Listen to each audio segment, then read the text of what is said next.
오늘은 사도행전 교재 옥하는 목사님 다락방 교재 2권 55가죠. 결박된 것 외에는 이라는 제목을 가지고 사도행전 26장 1절부터 32절까지 말씀을 좀 살펴봤으면 좋겠습니다. 먼저 마음의 문을 열면 같이 한번 읽어볼까요? 같이 읽도록 하겠습니다. 베스도 총독이 부임한 이래 두 번째 공판이 열렸다. 첫 번째 공판에서 유대교 지도자들을 상대했던 바울이 이번에는 로마 정부의 고관들을 질비하게 앉혀놓고 자신을 변호할 수 있는 기회를 갖게 된다. 주님께서 왜 이런 자리를 만들어서 바울을 세우셨을까? 매우 흥미로운 사실이 아닐 수 없다. 이제 우리는 바울이 전한 복음 가운데서 가장 박력 있고 장엄한 메시지 중 하나라고 할 수 있는 내용을 접하게 된다. 예. 우리가 이제 계속해서 바울이 재판받는 장면을 보게 되는데요. 베스도 총독에게 두 번의 재판을 받게 돼요. 첫 번째 재판은 누구 앞에서 받게 된 거죠? 유대교 지도자들 앞에서 받게 됩니다. 두 번째 재판 누구냐면 로마 정부의 고관들 앞에서 받게 돼요. 그래서 두 가지 재판이 성격이 약간 다릅니다. 첫 번째 재판은 유대교 지도자들이 바울을 고소하기 위해서, 고발하기 위해서 열린 재판이었다면, 두 번째 재판은 바울이 가이사에게 상소를 하죠. 이 상소를 했기 때문에 이 상소에 대한 상소문을 자세히 적기 위해서, 그래서 어떤 청문회라고 볼 수가 있겠죠. 그런 형식의 재판을 받게 됩니다. 그런데 재미있는 것은 첫 번째 공판의 내용들을 자세히 기록해 놓지 않았어요, 성경엔. 그런데 이상하게 두 번째 재판의 내용들은 굉장히 자세히 기록하고 있습니다. 그렇다면 왜 이 두 번째 재판의 내용들을 자세히 기록하고 있을까요? 그 부분에 대해서 우리가 좀 살펴보고 그만큼 자세히 기록해놨다는 건 중요하다는 거겠죠. 그래서 그 부분의 내용에 대해서 함께 살펴보고 함께 또 은혜 받는 시간이 되었으면 좋겠습니다. 우리 말씀의 씨를 뿌리며 1번 문제를 같이 한번 읽어볼까요? 같이 읽도록 하겠습니다. 두 번째 열린 재판정의 주비는 아그리빠 왕과 버니게였다. 아그리빠 왕은 헤롯 대왕의 증손자로 그의 부친의 호칭을 따라 아그리빠 2세라고 부른다. 그의 부친은 사도 야고보를 처형하고 베드로를 투옥시켜 유대인의 환심을 살해했던 통치자로 유명하다. 나중에는 자기를 신으로 추겨 세우다가 급사하고 말았다. 아그리빠 2세가 아버지를 이어서 왕이 되었을 때에는 17세의 약관에 지나지 않았다. 버니게는 아그리빠 2세의 누나로서 여러 번 결혼에 실패하고 아직 미혼이었던 동생과 함께 살고 있었다. 한간에는 둘 사이가 이상하다는 소문이 끊이지 않았다. 버니게는 공개석상에서 자기가 왕비가 된 것처럼 행세까지 했다고 한다. 주님은 이 두 사람과 베스도에게 예수 그리스도를 전하기 위해 바울을 죄수의 몸으로 그들 앞에 세우셨다. 바울은 자기가 신문을 받는 이유가 어디에 있다고 보았는가? 예, 바울이 재판정에서 했던 이야기에 대해 좀 살펴보고 있어요. 특별히 그렇다면 바울이 자신이 이렇게 고소당하고 신문받는 이유가 어디에 있다고 보았는지 6절과 7절 말씀 가지고 살펴보자고 되어 있죠. 그럼 6절과 7절 말씀 같이 한번 읽어볼까요? 같이 읽도록 하겠습니다. 이제도 여기서서 신문 받는 것은 하나님이 우리 조상에게 약속하신 것을 바라는 까닭이니 이 약속은 우리 12지파가 밤낮으로 간절히 하나님을 받들어 섬김으로 얻기를 바라는 바인데 아그리빠 왕이여 이 소망으로 말미암아 내가 유대인들에게 고소를 당하는 것이니이다. 바울은 이야기하죠. 내가 유대인들의 고소를 당했는데 그 이유가 뭐라는 거예요? 이유가 바로 이 소망 때문이라는 거예요. 바울은 자신이 유대인들을 고소당한 이유가 소망 때문인데, 그렇다면 이 소망은 뭐죠?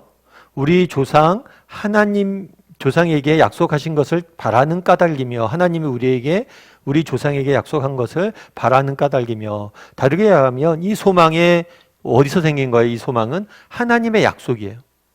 하나님이 이스라엘 백성들에게 약속을 주셨고 그 약속 때문에 생긴 소망으로 말미암아 내가 고소를 당했다, 이렇게 이야기하는 거죠.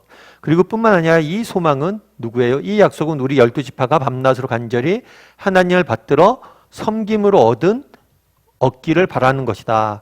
이 약속을 또 이스라엘 백성들은 뭘 했어요? 과거에 이스라엘 조상들은 이 약속을 믿고 그들 역시 소망했어요. 하나님이 약속을 주셨고 이스라엘 백성들이 그 약속을 믿었고 소망했고, 또 나도 그 소망을 가졌고 또 그 소망으로 인해서 뭘 했다는 거예요? 유대인들에게 내가 지금 고소당했다라고 이야기하는 거죠. 그렇다면 이 소망은 하나님의 약속에서부터 비롯된 거겠죠. 그럼 이 소망의 구체적인 내용은 뭘까? 이번 문제를 통해서 보다 자세히 나와 있는데요. 이번 문제를 같이 한번 읽어볼까요? 같이 읽도록 하겠습니다. 바울이 말하는 소망이 무엇인지 말하라. 예, 우리 8절 말씀 먼저 같이 읽어볼까요? 당신들은 하나님이 죽은 사람을 살리심을 어찌하여 못 믿을 것으로 여기나이까? 이게 약간 질문의 형식으로 되어 있어요. 하지만 이 질문을 통해서 자신의 주장을 하고 있는 거죠. 뭐라고 이야기하냐면 당신들은 하나님이 죽은 사람을 살리심을 어찌하여 못 믿느냐? 라고 이야기한 거죠. 다르게 말하면 이 질문이지만 주장을 한다고 그랬잖아요. 다르게 말하면 하나님이 죽은 사람을 뭐 할 수 있다는 거예요? 없다는 거예요? 살릴 수 있다는 거예요? 없다는 거예요? 있다는 거죠. 그걸 다르게 말하면 뭐냐면 바울이 가졌던 소망은 뭐냐면 부활에 대한 소망이에요. 하나님께서 정말 죽음이 우리 인생의 끝이 아니라 죽음 이후에 뭐가 있는 거예요? 부활과 영원한 생명이 기다리고 있다는 소망. 바울은 계속해서 여러분 바울이 증거한 내용들 살펴보겠지만 이 부활에 대한 내용들 굉장히 강조하면서 이야기합니다. 특별히 부활에 대한 내용들을 강조한 이유는 뭐냐면 지금 재판석에 있는 사람들 주로 누구예요? 로마 정부의 고관들이죠. 그러니까 유대인이라기보다는 뭐예요? 믿지 않는 이방인들이에요. 그들에게 예수 그리스도가 주신 소망의 원천인 부활에 대해서 이야기하고 있는 거예요. 그래서 우리가 가진 소망은 뭐냐? 그것은 죽은 자가 하나님을 살릴 거라는 부활과 영원한 생명에 대한 소망이다 라고 말하고 있는 거죠. 그러면 22절과 23절에서 뭐라고 이야기하고 있는지 한번 같이 살펴보죠.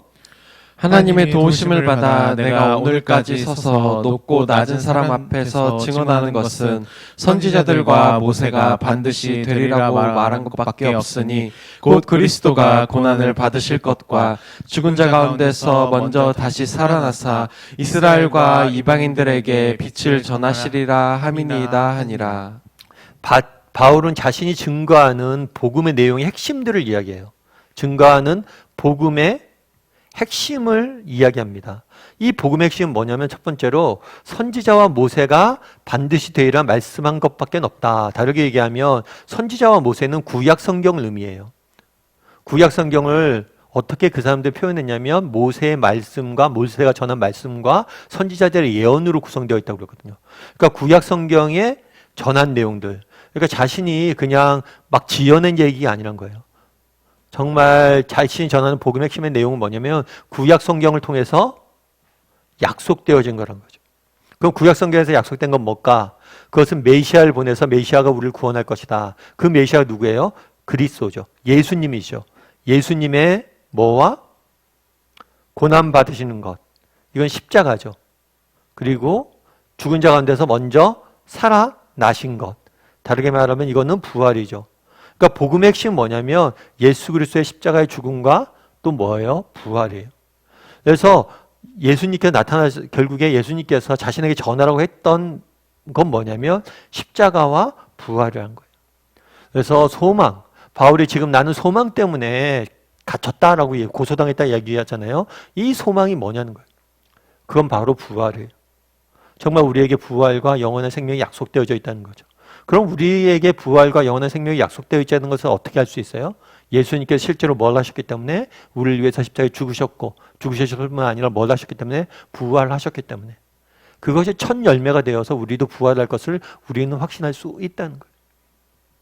그래서 바울은 자신이 가진 소망의 핵심이 뭐라고 소개하고 있어요? 바로 부활이에요. 그리고 내가 전하는 복음의 핵심이 뭐라고 이야기해요? 십자가와 부활이라고. 그렇다면 바울이 이런 자신이 전하고 가진 소망의 핵심에 대해서 이야기를 하면서 자신이 이런 소망을 갖게 된 과정에 대해서 이야기합니다. 우리 3번 문제를 같이 한번 읽어볼까요? 같이 읽도록 하겠습니다. 아그리빠 왕과 베스도 앞에서 바울은 자기가 예수를 만났던 사건을 또 한 번 간증하고 있다. 이번에는 이전 간증 때 말하지 않았던 내용을 첨가하고 있다. 16절에서 18절을 가지고 검토해보자. 네, 우리 16절부터 18절까지 말씀을 같이 한번 읽어볼까요? 같이 읽도록 하겠습니다. 일어나 너의 발로 서라. 내가 내게 나타난 것은 곧 내가 나를 본 일과 장차 내가 내게 나타날 일에 너로 종과 증인을 삼으려 함이니 이스라엘과 이방인들에게서 내가 너를 구원하여 그들에게 보내어 그 눈을 뜨게 하여 어둠에서 빛으로 사탄의 권세에서 하나님께로 돌아오게 하고 죄사함과 나를 믿어 거룩하게 된 무리 가운데서 기업을 얻게 하리라 하더이다. 예, 앞부분에 잘 설명되어 있지 않은데 앞부분의 말씀을 저희가 읽진 않았는데 바울이 자신이 예수님을 만나게 된 과정을 설명합니다. 우리가 알고 있는 것처럼 바울은 언제 만났어요? 다메섹으로 가는 길에서 만났죠. 다메섹으로 왜 내려갔어요? 그리스도인들을 핍박하기 위해서 내려갔죠. 그러다가 이 내려가는 길에서 예수님을 만났죠. 어떻게 만났어요? 빛이 있었어요. 큰 빛이 있었고 소리를 들었죠. 빛은 모두 봤지만 소리는 바울만 들었어요. 그래서 이 소리에서 뭐라고 했어요? 예수님께서 먼저 바울아 네가 왜 나를 핍박하느냐 라고 말씀하세요. 그랬더니 바울이 묻죠. 당신은 누구십니까? 그러자 뭐라고 얘기해요? 나는 네가 핍박하는 예수라 라고 이야기를 합니다. 여기까지, 그러니까 바울이 이전에도 간증을 했었는데 바울의 이전의 간증은 여기까지만 이야기를 했어요. 이전 간증에서는. 그런데 오늘 간증에서는 새로운 내용들을 추가합니다. 그게 바로 16절부터 18절까지 말씀이에요. 나는 네가 박해하는 예수다 라고 이야기한 다음에 바울이 뭘 알려준 거예요? 앞으로 할 일을 알려줬죠. 다르게 얘기하면 바울에게 뭘 주신 거냐면 소명을 주신 거예요. 그래서 일어나 너의 발로 서라. 내가 내게 나타난 것은 곧 내가 본 일과 장차 내가 내게 나타날 일에 대한 종과 증인을 삼았다. 바울에게 소명을 주신 거죠. 어떤 소명을 주신 거예요? 너는 내 종과 증인이 될 것이다. 내 종과 증인이 되어서 뭘 할 거예요? 이스라엘과 이방인들에게 내가 너를 보낼 것이다 라고 이야기하죠. 예수님이 바울을 부르셨어요. 그래서 바울이 예수님 믿게 됐죠. 근데 믿음에서 끝난 게 아니라 바울에게 소명을 주셨어요. 어떤 소명을 주셨어요? 이스라엘과 이방인들에게 뭘로 살 수 있도록 종과 증인으로. 증인이 되라고 소망을 주셨어요. 소명을 주셨어요. 그럼 증인이 되어서 해야 될 일은 뭐냐? 그것은 뭐냐면 어둠에서 빛으로 사단의 권세에서 하나님에게로 돌아오게 하고 믿지 않는 사람들을 어둠에서 빛으로 사단의 권세에서 하나님에게로 돌아오게 하는 그런 소명을 주신 거죠. 증인이 되어서 그 사람들이 그렇게 돌아오게 하라는 거예요. 뿐만 아니라 그 사람들이 이를 통해서 죄사함을 받고 나를 믿고 뭘 하라고요? 기업을 얻게 하려 합니다. 기업은 하나님께서 믿는 자들에게 주시고자 약속하셨던 은혜의 축복을 의미해요. 그래서 축복으로 주시는 모든 것을 기업이라고 이야기하는 거겠죠. 그래서 결국에 바울을 부르신 목적은 뭐예요? 유대인들과 이방인들에게 복음을 전하게 하는 것. 그래서 그들이 예수님을 믿어서 어둠에서 빛으로 사단의 권세에서 하나님에게로 돌아와서 죄사함과 기업을 얻게 하기 위해서 바울을 부르셨다라고 해서 자신에게 주신 소명에 대해서 자세히 16절과 18절에서 설명하고 있는 거예요. 그러면 우리 4번 문제를 같이 한번 읽어볼까요? 같이 읽도록 하겠습니다. 당신은 자기 자신을 어둠과 사망의 권세에서 하나님께로 돌아온 사람으로 보는가? 무엇으로 그 사실을 증명할 수 있는가? 바울이 자신이 받은 소명이 뭐라고 했어요? 어둠에 있는 사람들, 사망의 권세에 있는 사람들에게, 어둠에 있는 사람들에게 빛을 전하고 사망의 권세에 있는 사람들에게 하나님에게로 돌아오게 하라고 내게 소명을 주셨다라고 말한 거잖아요. 그럼 그것은 오늘 사는 우리에게도 마찬가지란 거예요. 우리도 뭐예요? 복음을 들어서 우리 역시 바울이 전했던 그 복음을 우리도 동일하게 누군가에게서 들어서 어떻게 됐다는 거예요? 우리가 어둠에서 빛으로 사망의 권세에서 하나님께로 돌아왔다는 거예요. 그렇다면 당신은 이 사실을 인정하냐는 거죠. 그러니까 여러분들은 예수 그리스도를 믿고 정말 우리가 어둠에서 빛으로 사망의 권세에서 하나님께로 돌아온 사람이라고 생각하시냐? 그리고 그 무엇을 통해서 그것을 증명할 수 있는가? 라고 이야기하고 있는 거죠. 여러분들은 어떠세요? 여러분들은 정말 우리는 예수님을 믿기 전에 어둠과 사망의 권세 아래에 있었던 사람임을 인정하세요? 오늘 본문에 어둠이라고 되어 있는데 이 어둠은 무엇의 상징이에요? 무지와 무능의 상징이. 그러니까 우리가 예수님을 믿기 전에는 우리는 무지했고 무능했던 존재라는 거예요. 여러분들은 그런 사실을 인정하세요? 우리가 무지했고 무능했던 존재라는 것을? 제가 아는 집사님 한 분이 계세요. 이 집사님이 한 번은 교통사고를 나셨어요. 교통사고를 났는데 갑자기 운전 중에 이분이 뇌출혈이 오신 거예요. 그래서 운전 중에 뇌출혈이니까 평소에 그냥 뇌출혈 와도 이렇게 쓰러지면 위험한데 운전 중에 오셨으니까 사고가 크게 난 거죠. 그래도 목숨은 구하셨어요. 목숨 구하고 그 전에 수술을 받고 되게 복잡한 과정이 있었는데 그 집사님이 그러더라고요. 나중에 이렇게 사고가 난 다음에 몽롱하게 정신이 들고 그러는데 정말 그 생각 딱 들더래요. 성경 말씀 중에 그런 말씀이 있거든. 지렁이 같은 내 인생아, 이런 표현이 있어요. 그러니까 정말 그 순간, 야, 인간이 정말 그런 존재구나. 아무것도 못하고 몸 하나 움직일 수가 없잖아요. 완전히 갇혀서 이제 죽음만을 기다려야 되는 그 상황을 보면서, 야, 지렁이 같은 인생아, 이게 너무 많이 와닿았다. 정말 인간이 이렇게 무능하고 정말 인간이 이렇게 연약한 존재구나 라는 걸 깨닫게 되었다라고 이야기를 하더라고요. 참 제가 공감이 됐어요. 여러분, 지금은 우리가 괜찮은 것 같죠? 정말 우리는 무엇이든지 할 수 있을 것 같고 정말 노력하면 무엇이든지 이룰 수 있을 것 같고 하지요. 하지만 나중에 정말 죽음 앞에 서보세요. 우리가 얼마나 무능한 존재인지. 내가 가진 지혜가, 지식이, 가진 재물이 죽음 앞에서 무슨 소용이 있어요? 정말 인간의 본질적인 가장 중요한 문제인 죽음 앞에서 우리는 아무것도 할 수 없는 그런 존재라는 거예요. 뿐만 아니라 무지. 이 무지의 핵심은 그거예요. 우리가 무능하다는 것조차도 모르는 거예요. 우리가 무능하다는 것조차도 모르는 거예요. 그리고 무능하다는 것조차도 모를 뿐만 아니라 정말 무능한 걸 알면 그러면 이제 해결책을 찾아야 되잖아요. 문제가 있으면 이 문제에 대한 해결책을 찾아야 되잖아요. 그걸 찾을 수가 없다는 거예요. 어둠에 있기 때문에. 그래서 여러분 한번 이야기를 좀 나눠보세요. 나는 정말 예수 그리스도를 믿기 전에 어둠에 있었던 사람이라고 고백하는가? 난 정말 어둠에 있었는가? 그렇다면 어둠 가운데 뭐라고 이야기했어요? 빛으로 인됐다. 그러면 예수님을 만난 다음에 정말 빛을 발견했는가? 정말 예수님을 만난 다음에 이 빛을 맛봤는가? 이런 부분들에서 한번 이야기를 나눠보면 좋을 것 같아요. 정말 내가 정말 예수 그리스도를 만나기 전에 어둠에 있었다고 고백하는가? 그 다음에 예수 그리스도를 만난 다음에 빛을 맛보았는가? 한번 이야기를 좀 나눠보세요. 내가 만난 빛, 예수님과 만난 다음에 나의 삶에 일어난 빛은 무엇인가? 변화는 무엇인가? 저도 종종 말씀드리지만 저도 예수님 만난 다음에 정말 제 인생에 깊이 들여져 있던 우울과 방황이라는 문제들이 해결되었어요.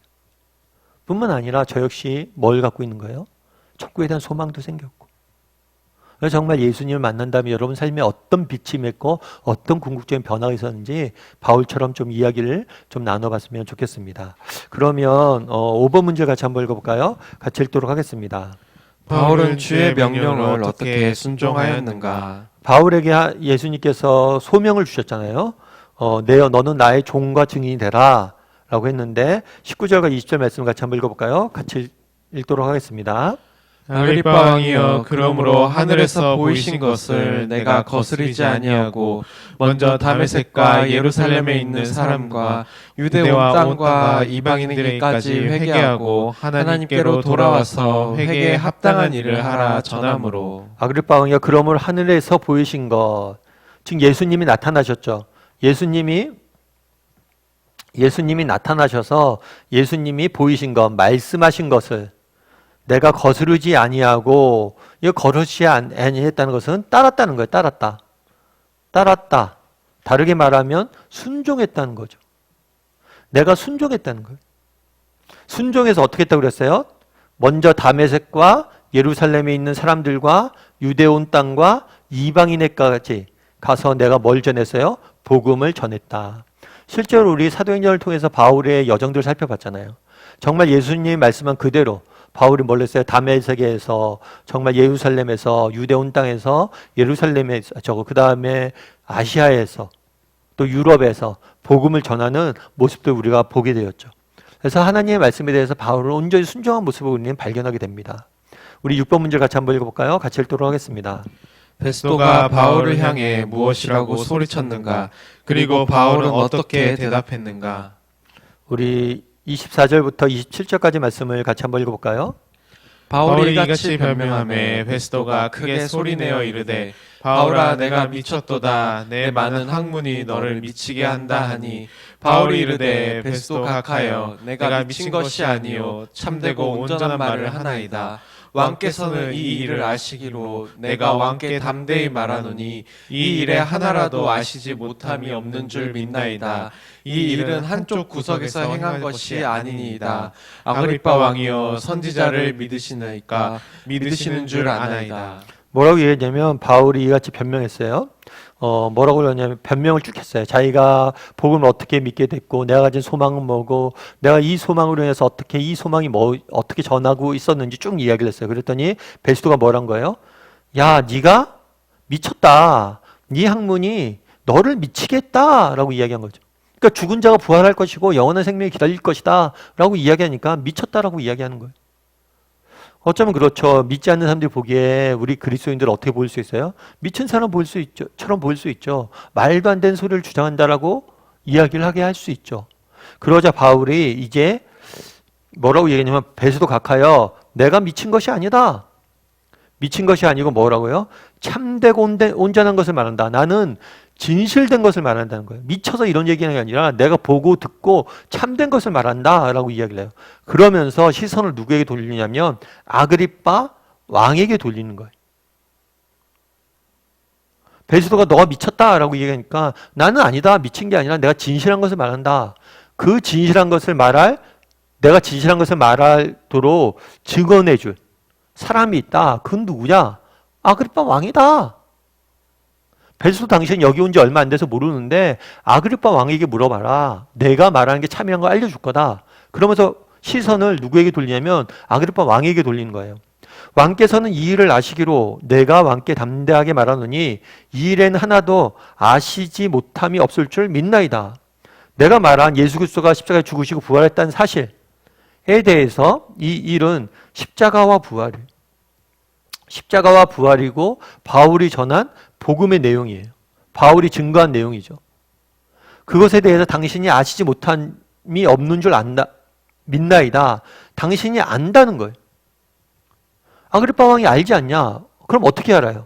이 일은 한쪽 구성에서 행한 것이 아니다. 그러니까 바울이 얘기한 십자가 부활은 비밀리에 행해진 이야기가 아니란 거예요. 그러니까 기독교, 예수님의 십자가에 죽으신 사건과 부활하신 사건, 그리고 기독교가 태동된 것, 이 모든 것이 비밀스럽게 이루어진 것이 아니라 한쪽에서 이런 것이 아니라 공공연하게 모든 사람들 앞에서 볼 수 있도록 일어난 일을 한 거예요. 그래서 아그리빠 왕도 당신도 이 일들을 보지 않았냐?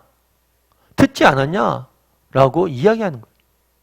그러면서 아그리빠에게 물어보죠. 아그리빠여, 선지자를 믿느냐? 당신 믿지 않냐? 뭘 믿어요? 선지자를. 그러니까 선지자라는 것은 이건 성경을 믿는다는 거예요. 구약 성경을 믿지 않냐? 예수 그리스도가 아까부터 계속 이야기한 게 뭐예요? 예수 그리스도가 십자가에서 죽으시고 부활하신 것이 그냥 이루어진 게 아니라 구약에서 하나님이 주신 약속으로 말미암아 이루어졌다는 거예요. 그러니까 당신 구약의 약속을 믿지 않냐? 그리고 그 약속대로 예수 그리스도가 십자가에 죽으시고 부활하신 걸 믿지 않냐? 라고 아그리빠 왕에게 말한 거예요. 베스도가 미쳤다고 하니까 뭐라고 그런 거예요? 아그리빠 왕은 이 지역을 잘 다스리고 있고 잘 안다. 이 왕이 증인이다. 라고 하면서 변호를 하는 거죠. 그러니까 바울이 굉장히 멋들어지게 하는 거예요, 변호를. 그러자 우리 7번 문제 같이 한번 읽어볼까요? 같이 읽도록 하겠습니다. 법정에서 미쳤다는 소리를 들어도 전혀 움츠러들지 않고 당당하게 맞서서 복음을 전하는 바울을 놓고 우리가 배워야 할 교훈이 무엇이라고 생각하는가? 우리가 배워야 될 교훈이 뭘까요? 무엇보다도 바울은 자신이 믿는 바에 대해서 분명히 이야기할 수 있었어요. 그래서 바울은 분명한 복음에 대한 뭐가 있었어요? 확신이 있었어요. 그러니까 제 생각에는 우리도 바울처럼 좀 배워야 돼요. 정말 우리가 복음에 대해서 먼저 배우고 들어야 돼요. 사실 우리가 나중에 이제 복음 주일날 요한복음을 배우잖아요. 그리고 로마서를 쓸 때 로마서는 복음의 핵심 내용들 적혀져 있다고 그러거든요. 근데 로마 교회 교인들에게 이 복음을 편지한다라고 이야기해요. 다르게 얘기하면 로마 교회 교인들은 이미 복음에 대해서 알고 있었어요. 예수 그리스도를 믿었어요. 그럼에도 불구하고 복음에 대해서 이야기하는 거거든요. 복음을 듣고 배워야 돼 계속해서. 왜요? 우리가 확신 안에 거해야지만 정할 수가 있는 거예요. 바울은 분명 확신이 있었어요. 뭐에 대한? 십자가와 부활에 대한. 그래서 자기가 믿은 바에 대해서 정확한 확신이 있었기 때문에 당당하게 이렇게 증거할 수 있는 거죠. 그래서 우리도 이런 확신을 가져야 돼요. 그래야지 우리도 증거할 수 있을 거 아니에요. 그래서 이런 확신을 갖기 위해서는 우리 끊임없이 배워야 돼요. 그렇기 때문에 우리가 다락방도 하는 거고 이렇게 예배도 드리는 거고 아침 묵상도 하는 거고 끊임없이 말씀을 배우려고 하는 거예요. 계속해서 배워야 돼요. 그래서 확신 안에 거해야 돼요. 뿐만 아니라 또 한 가지 바울이 어떻게 이렇게 복음을 전할 수 있었을까요? 어떻게 이렇게 담대하게 말할 수 있었을까요? 아마 그 이유 중에 하나는 뭐였어요? 아까 우리가 뭘 배웠죠? 바울이 내가 왜 고소당했다고 이야기했어요? 소망. 바울은 자기가 고소당한 이유가 뭐 때문이라고 그랬어요? 소망 때문이다. 그건 어떤 소망이에요? 부활과 영원한 생명에 대한 소망 때문. 생명에 대한 소망 때문. 여러분, 그러면 우리는 이런 소망이 있냐는 거예요. 여러분, 정말 이런 소망이 있으세요? 정말 부활과 영원한 생명에 대한 소망이 있어요? 바울이 어떻게 이렇게 담대하게 복음을 전해요? 그 중에 하나는 뭐냐면 이 소망이에요, 소망. 언젠가 내가 하나님 앞에 설게 될 것이고 그때 하나님께 내게 잘하였다 칭찬받게 할 것이다 라는 소망이기 때문이에요. 여러분들 정말 이 부활과 영원한 생명에 대한 소망이 있냐는 거예요. 우리가 예를 들어서 그렇게 한번 가정해 볼 수 있죠. 병에 걸렸다고 가정을 해봅시다. 병에 걸리는 사람이 있어요. 그런데 내가 오늘 약을 먹어요. 약을 먹고 건강 관리를 합니다. 그럼 내가 약을 잘 먹고 건강 관리를 하면 병이 나을 거라고 생각하는 사람과 내가 아무리 약을 먹고 건강관리 잘해도 병이 낫지 않고 우리는 죽을 것이다 라고 생각하는 사람과 어떻게 사는 게 똑같겠어요? 다르겠죠. 정말 나을 거라는 확신 있는 사람은 뭐예요? 약도 열심히 먹고 건강관리도 하고 열심히 뛰겠죠. 하지만 이것을 먹어도 소용이 없다는 사람들은 그걸 먹겠어요? 마찬가지예요. 고난 앞에서, 어려움 앞에서 힘들지만 분명한 바울은 소망이 있었던 거예요. 재판받는 과정이 쉽습니까? 어렵죠. 그리고 사람들이 핍박하는 게 핍박 좋아하는 사람이 어디 있어요? 두렵죠. 그런데 두렵고 어려운 형편 중에서도 바울이 이렇게 당당할 수 있는 이유는 뭐냐는 거예요. 그건 소망이에요. 어떤 소망이에요? 이것이 끝이 아니란 거예요. 이 고난이, 이 어려움이, 이 병이, 이 환란이 끝이 아니란 거예요. 이 환란인데 뭐가 기다리는 거예요? 우리 주님이 기다린다는 거예요. 그리고 우리 주님이 뭘 하실 거라는 거예요? 내 인생을 평가해주고 칭찬해줄 거라는 거예요. 그래서 내가 달려갈 길을 달려간다. 내가 믿음을 지킨다. 내가 부르심의 그 상을 향해 달려간다 라고 이야기하는 거예요.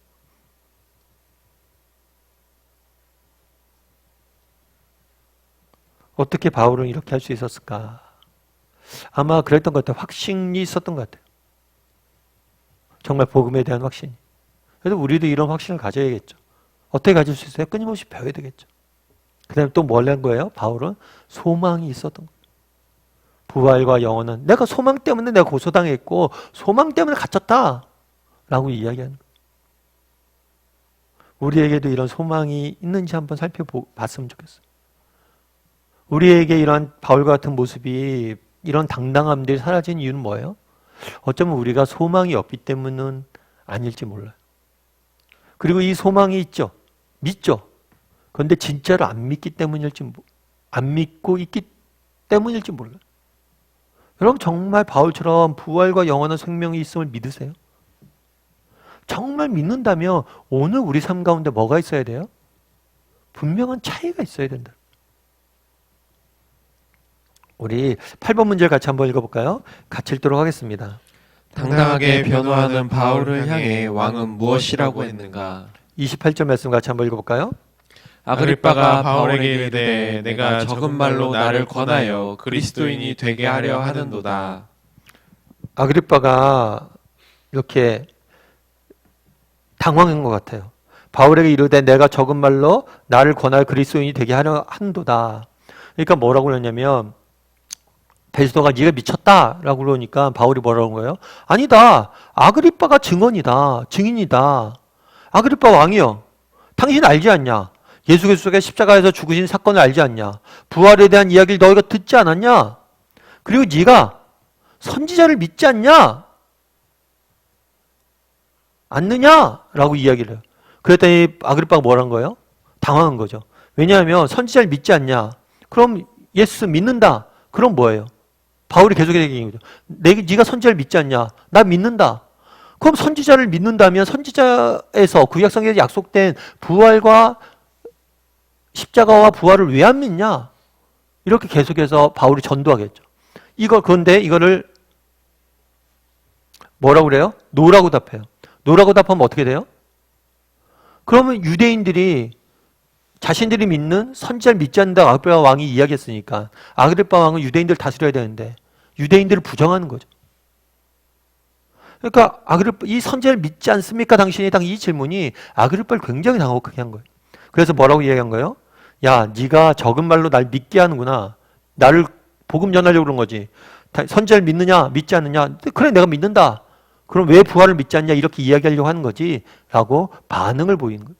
그래서 내가 적은 말로 나를 권하여 그리스도인이 되게 하려 하는구나 라고 반응을 보인 거예요. 9번 문제 같이 한번 읽어볼까요? 같이 읽도록 하겠습니다. 아그리빠 왕의 말에서 우리는 바울을 깔보고 야유하는 듯한 감정이 실려 있음을 느끼게 된다.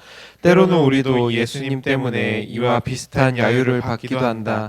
하지만 이에 대한 바울의 답변을 읽을 때마다 우리의 가슴을 뛰게 만든다. 29절을 다시 한번 써보라. 그리고 외우면서 받은 은혜를 말해보라. 우리가 오늘 여기서 요 9번 문제 다루기 전에 재밌는 게 있어요. 바울이 오늘 딱 이야기를 하잖아요. 아그리빠 왕에게. 29절 말씀 같이 한번 읽어볼까요? 먼저 같이 읽죠. 바울이 이르되 말이 적으나 많으나 당신뿐만 아니라 오늘 내 말을 듣는 모든 사람도 다 이렇게 결박된 것 외에는 나와 같이 되기를 하나님께 원하나이다 하니라. 여기서 당신은 누구냐면 아그리빠 왕이에요. 그런데 우리가 1번 문제에서 나눈 것처럼 지금 아그리빠 왕은 아그리빠 누구냐면 2세예요. 그러면 그 위에 아그리빠 누가 있겠어요? 1세가 있겠죠. 이게 아버지예요. 그리고 할아버지는 누구냐면 안디바예요. 그리고 증조 할아버지가 누구냐면 헤롯 대왕이에요. 지금 아그리빠한테 그런 얘기를 한 거잖아요. 아그리빠 당신이 잘 알지 않냐? 라고 하는데 이건 굉장히 진짜 멋진 표현이에요. 왜냐하면 헤롯 대왕이 누구예요? 예수님을 죽이려고 했던 사람이에요. 그래서 베들레헴에 있던 아이들 다 죽였던 사람이에요. 안디바가 누구예요? 세례 요한을 죽였던 사람이에요. 그럼 아그리빠 1세는 누구예요? 이 사람은 야고보를 죽였던 사람이에요. 그리고 야고보를 죽이고 베드로를 감옥에 가두었던 사람이에요. 대대로 뭘 했던 사람들이에요? 기독교를 핍박했던 사람들.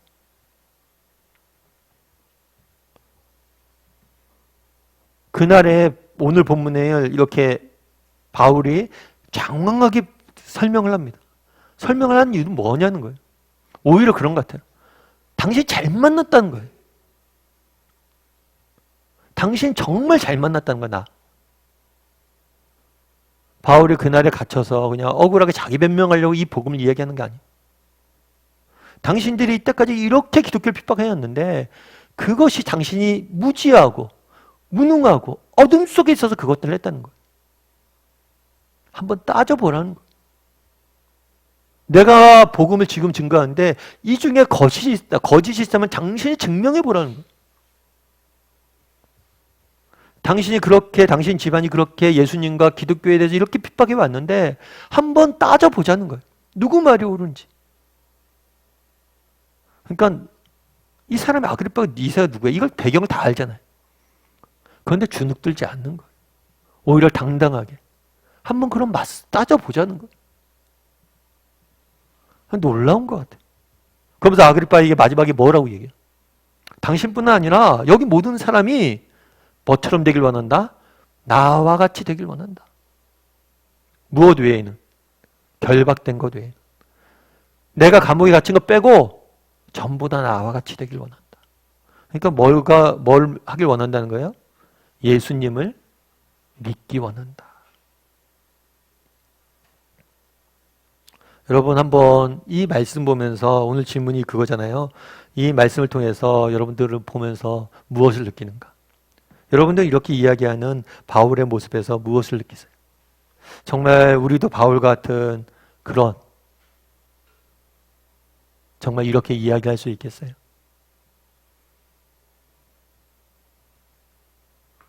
결박된 것 외에는 나와 같이 되길 원한다. 여러분 누굴 만나도 이렇게 이야기할 수 있으세요? 참 그런 거죠.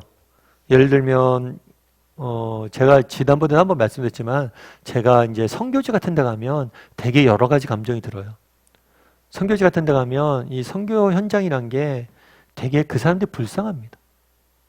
막 진짜 오지 제3세계 가면요. 저도 필리핀 갔을 때 느꼈던 건데 막 아이들이 그러니까 10세 막 채 20살도 되기 전에 뭐예요?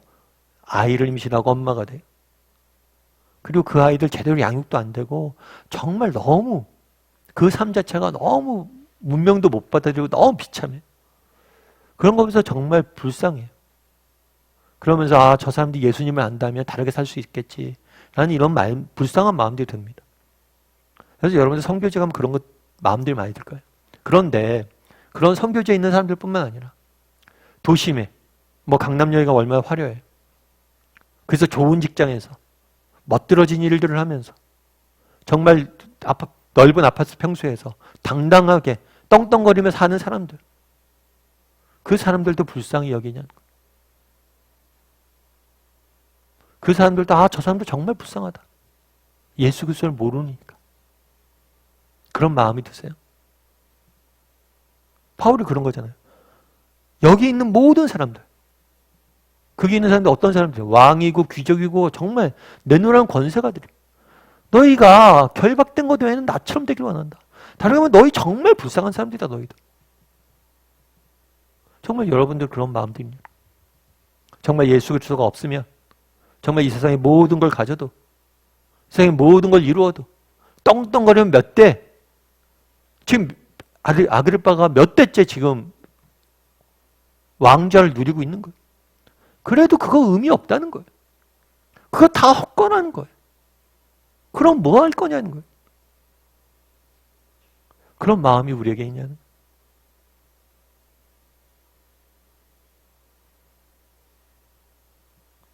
삶의 열매 그러면 같이 한번 읽어볼까요? 같이 읽겠습니다. 왕과 총독을 바울과 나란히 세워놓고 비교해보라. 누가 진짜 승자인가? 누가 진짜 인생을 바로 사는 자인가? 만일 당신에게 양자 중 한쪽을 선택할 수 있는 기회가 주어진다면 어느 쪽을 택하겠는가? 왕인가 바울인가? 솔직하게 대답해보라. 한번 이야기를 나눠보세요. 왕인가 바울인가? 여러분 아그리빠 왕처럼 살고 싶어요? 아니면 바울처럼 살고 싶어요? 한번 나눠보면 좋을 것 같아요. 제가 종종 말씀드리기도 하지만 뭐 저희 가정 얘기 드려서 좀 그렇긴 하지만 저희 어머님 같은 경우에도 되게 많이 고생을 하셨어요. 저희 어머니 같은 경우에도 예수 믿지 않는 집안에 시집이 와서 본인도 믿지 않았죠. 그러다가 아버님 일찍 돌아가시고 힘들고 어려운 상황 속에서 또 예수님 믿게 되고 근데 예수님 믿은 다음에 또 집안에서 엄청 핍박받았어요. 그것 때문에. 핍박받았어요. 그래서 평생 뭐 홀로 그러니까 세 자녀 키우느라고 얼마나 고생했겠어요. 쉽지가 않잖아요. 그 고생하셨고 그리고 핍박도 예수 믿는 것 때문에 핍박도 받았고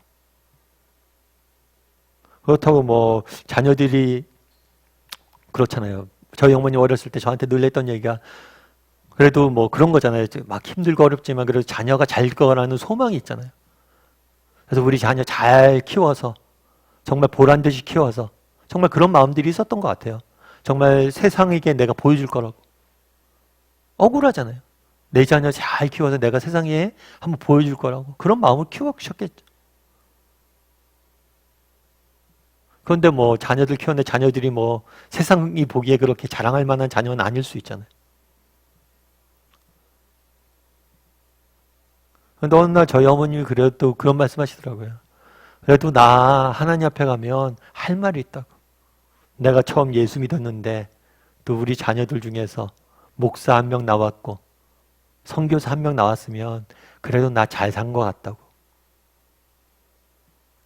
참 그 말 들으면서 제가 되게 저희 어머님 뭐 평소에도 존경했지만 더 존경했어요. 나 그래도 잘 산 것 같다고. 하나님 앞에 가서 할 말이 있다. 여러분 정말 잘 사는 게 뭐예요? 정말 잘 되는 게 뭐예요? 정말 성공한 인생이 뭐냐는 거예요. 아그리빠 왕이냐 바울이냐는 거예요. 여러분 인생들 잘 살았다고 고백할 수 있어요? 정말 나 잘 살았다. 정말 내 학교 친구들 그 사람들보다 내가 못할지 모른다 세상적으로 봤을 때. 하지만 난 그들이 못 본 것을 보았고 난 정말 그들이 알지 못한 걸 알았고 난 정말 하나님에게 칭찬받기 위해서 정말 내게 주신 소명을 위해서 달려가는 거죠. 하나님 앞에 가면 난 칭찬받을 거다. 이런 소망이 있냐는 거예요. 여러분들은 어떠세요? 여러분 주변에 믿지 않는 사람과 비교해서 난 너희들 나처럼 되라. 내가 더 낫다. 라고 이야기할 수 있는 거예요. 내가 정말 잘 살았고 나는 이 삶을 다시 태어나도 이 삶을 선택할 거다. 그 세상에 화려한 삶들이 아니라 이렇게 고백할 수 있는 사람이냐. 한번 이야기를 나눠보세요.